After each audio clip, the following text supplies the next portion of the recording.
रानो, आज तुझे तेरे इन बच्चों की कसम, या तो ये जादुई अमरूद हमें दे दे या फिर आज इस जंगल में तेरी आखिरी रात होगी। कालू भाई, मार डालो मुझे, पर मेरे बच्चों का हक मत छीनो, वो कल से भूखे हैं। छोड़ो इसे कालू, पहले इसके बच्चों को खत्म करते हैं। ये अमरूद अपने आप छोड़ देगी। नहीं। तूफानी रात थी। रानो का घोंसला तिनका होकर बिखर रहा था। गुड्डू और गुड़िया भूख से बेहाल होकर रो रही थी।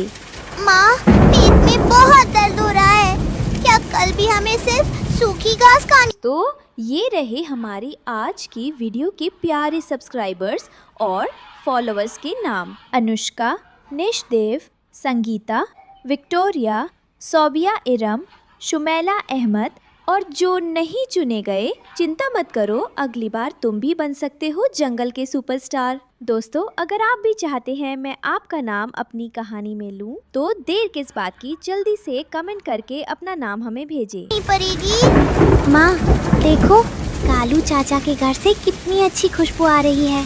क्या हम उनसे थोड़ा अनाज मांग लें? नहीं बेटा, कालू के पास दिल नहीं पत्थर है। तुम बस आज की रात हिम्मत रखो। मैंने सुना है कि नील पर्वत की चोटी पर एक अमरूद का पेड़ है जिसका घर सोने जैसा चमकता है। कल मैं वहाँ जाऊँगी। पर माँ, वहाँ जाने वाला कभी लौट कर नहीं आया। एक माँ अपने बच्चों के लिए मौत से भी लड़ सकती है। ये तो बस एक पहाड़ है। बदल के पेड़ पर कालू और गोरी रानू की बातें सुन रहे थे। उनके चेहरे पर शैतानी मुस्कान थी। सुना गोरी, पागल चिड़िया उस जादुई पेड़ की तलाश में जा रही है।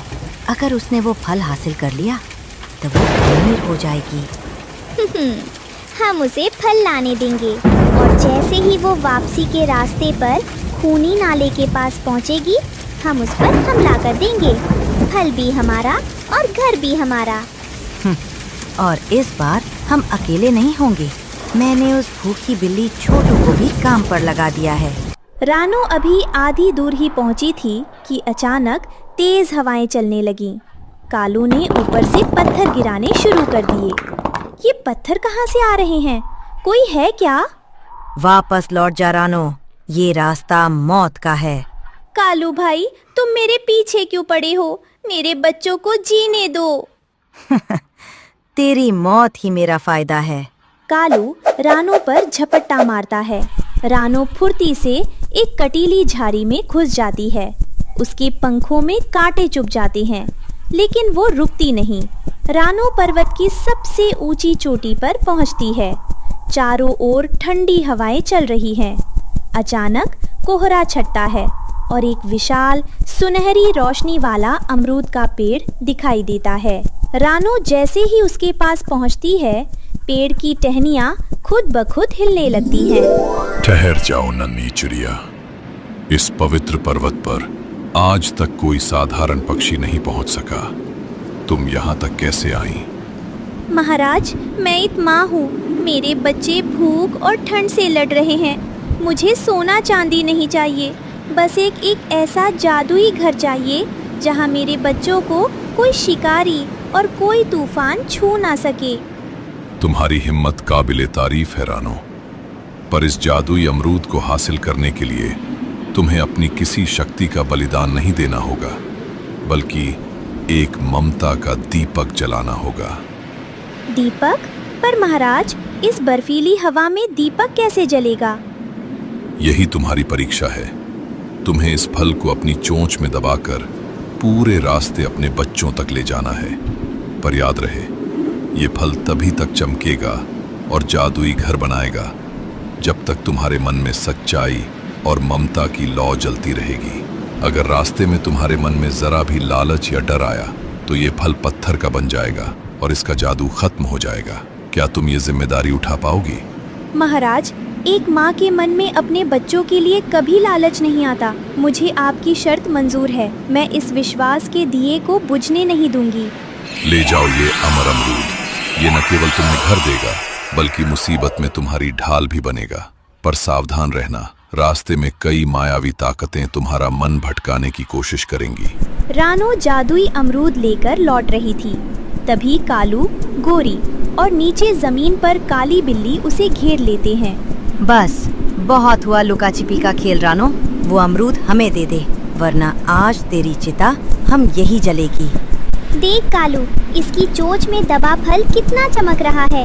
इसे छीन लो, फिर ये चिड़िया खुद ब खुद जमीन पर गिर जाएगी। ये फल मेरे बच्चों की आखिरी उम्मीद है कालू भाई।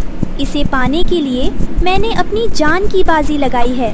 तुम इसे कभी नहीं ले पाओगे। कालू अचानक रानो के पीछे से झपट्टा मारता है। रानो हवा में एक तेज यू टर्न लेती है और उनकी पकड़ से भाग जाती हैं। कालू और गोरी को हवा में चकमा देकर रानो तेजी से नीचे की ओर जाती हैं। वह एक पुराने बरगद के पेड़ की नीची टहनी पर सुस्ताने के लिए रुकती है। उसे नहीं पता कि घने पत्तों के पीछे दो चमकती हुई पीली आंखें उसे ही ताक रही हैं। म्याऊ। थक गई हो ना नन्ही चिड़िया? इतना सुंदर और चमकता फल लेकर कहाँ जा रही हो? लाओ, मुझे दे दो, मैं इसे संभाल कर रखूंगी। छोटू बिल्ली, तुम यहाँ क्या कर रही हो?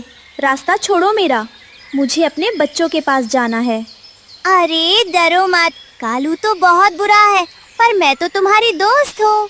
देखो, तुम्हारे पंख से खून बह रहा है, तुम उड़ नहीं पाओगी। जमीन पर आ जाओ, मैं तुम्हें तुम्हारे घर तक पहुँचा दूंगी। बिल्ली धीरे धीरे पेड़ पर चढ़ जाती है। अब बिल्ली उसके बहुत करीब पहुँच चुकी थी। झूठ, तुम दोस्त नहीं, तुम तो घात लगाए बैठी शिकारी हो। अगर तुमने मुझे छूने की कोशिश की तो ये जादुई फल तुम्हें पत्थर बना देगा। पत्थर? चिड़िया रानी, कहानियाँ सुनाना बंद करो। वो फल मुझे दे दो, वरना आज तुम्हारे बच्चे अपनी माँ का इंतजार ही करते रह जाएंगे। बिल्ली अचानक झपट्टा मारती है। रानो अपनी पूरी ताकत लगाकर ऊपर की ओर उड़ती है। बच गई आज, पर याद रखना रानो, रास्ता अभी खत्म नहीं हुआ है। रानो घोंसले पहुंचकर फल को जमीन पर गाड़ देती है। अचानक वहाँ एक सुंदर अमरूद के आकार का महलनुमा घर बन जाता है। मेरे बच्चों, पेड़ के देवता ने कहा था कि जब तक मैं इस घर की दहलीज के अंदर हूँ, हमें कोई नहीं छू सकता। लेकिन अगर मैं बाहर निकली तो ये जादुई घर मिट्टी में मिल जाएगा। माँ, हमें कहीं नहीं जाना, हम आपके साथ यहाँ खुश हैं। कालू और गोरी बाहर खड़े होकर घर को देख रहे हैं। गोरी, ये चिड़िया तो अंदर छिप गई है, हमें इसे बाहर निकालना होगा। जब तक ये बाहर नहीं आएगी, ये घर हमारा नहीं होगा। एक माँ को बाहर निकालने का एक ही तरीका है, उसके बच्चों को मुसीबत में डालना। कालू एक मीठा फल जादुई दीवार के पास रखता है। कुकू और गुड़िया खिड़की से उसे देखते हैं। रानो सो रही थी। नन्हे बच्चों, देखो मैं तुम्हारे लिए क्या लाया हूँ। ये जादुई अंगूर है, बस एक कदम बाहर आओ और इसे ले लो। गुड़िया, देखो कितना रसीला फल है। माँ सो रही है, चलो जल्दी से ले आते हैं। जैसे ही गुड़िया फल लेने के लिए जादुई दीवार से एक पैर बाहर निकालती है, कालू झपट्टा मारकर उसका पैर पकड़ लेता है।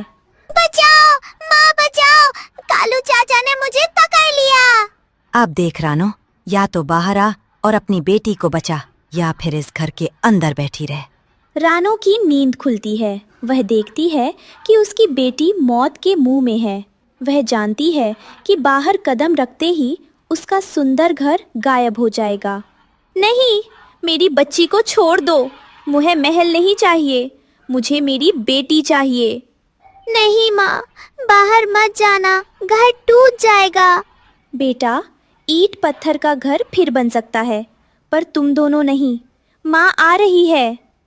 जैसे ही रानो बाहर कदम रखती है, महल गायब हो जाता और फिर से वही पुराना सूखा पेड़ बन जाता है।